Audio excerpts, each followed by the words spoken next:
यह कहानी सोनापुर नाम के एक छोटे से गांव से शुरू होती है, जो कि मगध राज्य में स्थित था। मगध भारत में स्थित एक अत्यंत संपन्न राज्य था।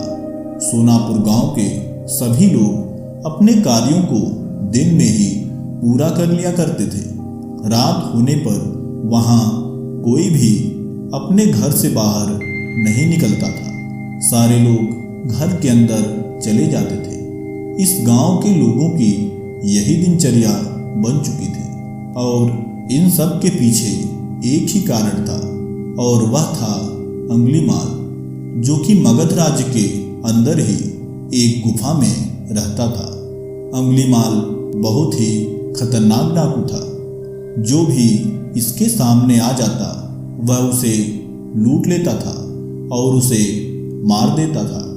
इतना ही नहीं, लोगों के अंदर दहशत कायम करने के लिए यह पहले लोगों को मार देता और फिर उनकी उंगलियां काटकर उनसे माला बनाकर पहनता था। इसी कारण लोग उसे अंगुलीमाल नाम से पुकारते थे। अंगुलीमाल जिस जंगल की गुफा में रहता था, लोग उधर जाने का नाम लेने पर भी भयभीत उठते थे। ऐसे ही एक दिन जब गौतम बुद्ध सोनापुर गांव से होकर जा रहे थे, तब वहां उन्होंने देखा कि उस गांव के लोग बेहद चिंतित और उदास थे। तब गौतम बुद्ध उनके पास रुके और उनसे पूछा, आप लोग इतने चिंतित और डरे हुए क्यों हैं? इसका क्या कारण है? तब वहां मौजूद लोगों ने महात्मा बुद्ध को बताते हुए कहा, यहाँ एक अंगुलीमाल नाम का डाकू रहता है, जो कि बहुत ही खतरनाक डाकू है। वह लोगों को लूट लेता है और उन्हें मार डालता है। इसके बाद उनकी उंगलियां काटकर माला बनाकर पहन लेता है। इस प्रकार वह इस गांव के लोगों पर बेहद अत्याचार करता है। इसी कारण इस गांव के लोग इतने भयभीत हैं। यहाँ के लोग रात होते ही अपने अपने घर के अंदर चले जाते हैं। उसके भय से कोई भी रात को घर से बाहर नहीं निकलता। उसने यहाँ के लोगों का जीना मुश्किल कर रखा है।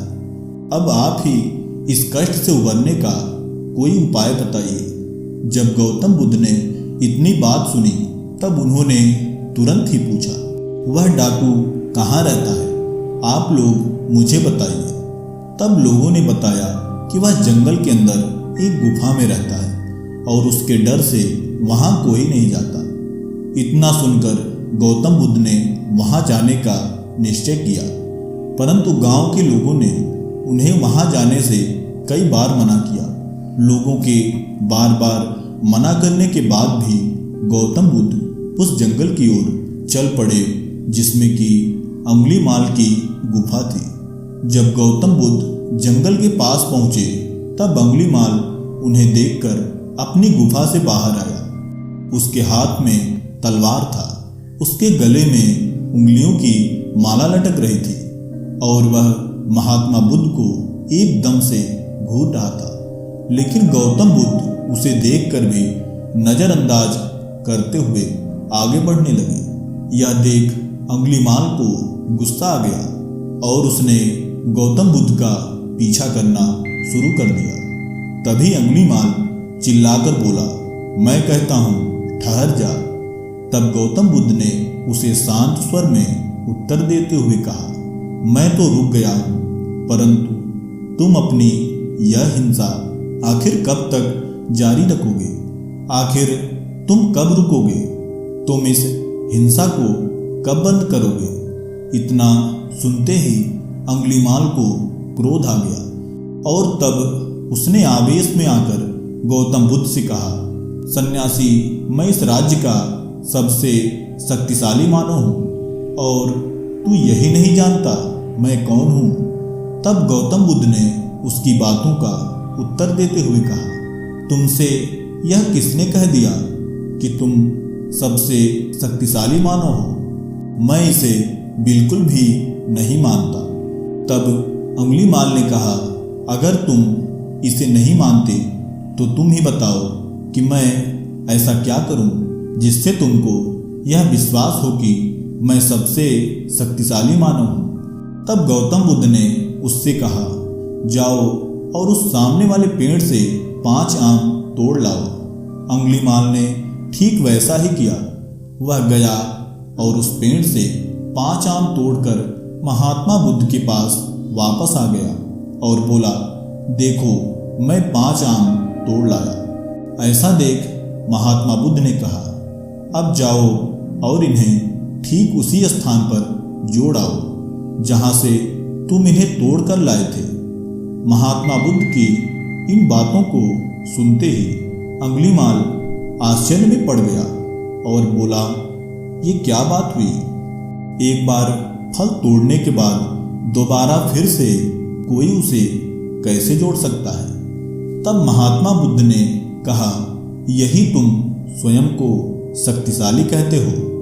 तुम इन फलों को जोड़ नहीं सकते और स्वयं को सबसे शक्तिशाली मानो कहते हो। जब तुम में किसी को जोड़ने की शक्ति नहीं है तो उन्हें तोड़ो भी मत। अर्थात यदि तुम किसी को जीवन देने में सक्षम नहीं हो तो तुम्हें उसे मारने का भी कोई अधिकार नहीं है। जब अंगुलीमाल महात्मा बुद्ध की बातों को सुना तब उसे अपनी गलती का एहसास हुआ और उसे अपने किए पर पश्चाताप होने लगा।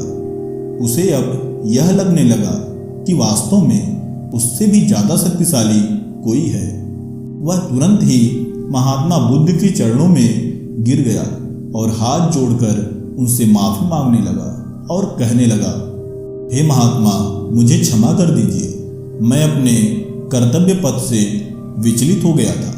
कृपया मुझे अपनी शरण में ले लीजिए।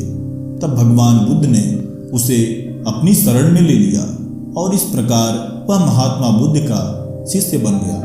तभी से उसने अपने सारे बुरे कर्मों का त्याग कर दिया और अच्छे कर्मों को अपना लिया। आगे चलकर यही डाकू अंगुलीमाल एक बहुत बड़े साधु के रूप में प्रसिद्ध हुआ। तो दोस्तों, अगर आपको हमारा यह वीडियो पसंद आया हो तो इसे एक लाइक और ऐसी जानकारी वाले वीडियोज के लिए चैनल को सब्सक्राइब कर लें। धन्यवाद।